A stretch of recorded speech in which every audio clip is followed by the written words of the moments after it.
Have you ever noticed that disaster aid, coverage, and resources often favor white people? Take, for instance, these two households who both had trees fall through their roofs during Hurricane Laura in 2020. They both received aid from FEMA. However, Charlotte Biagas and her husband received $7,000, while Roy received $17,000. This isn't just a fluke. There are several statistical studies that show that white communities receive more funding than black communities post-disaster. These differences in funding are likely caused by biases or deep-rooted racism. Like, do you remember these two stories from Hurricane Katrina where one of them is looting the grocery store and the other is finding food? They're both doing the same thing in the same circumstances, but they're black and they're white. This bias in terminology can be extremely detrimental to the way that we perceive disaster victims and the ways in which aid and resources are dispersed.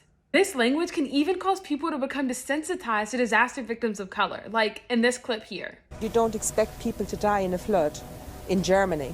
You expect it maybe in poor countries, but you don't expect it here. This lady is actually shocked that something like this could happen to her, a white woman in an affluent community. But natural disasters impact all of us and will continue to do so as we move forward. We have to work to spot these unconscious and sometimes conscious biases that are presented because they impact the way that Black and brown communities are able to overcome adversity and receive the aid they need to recover post-disaster.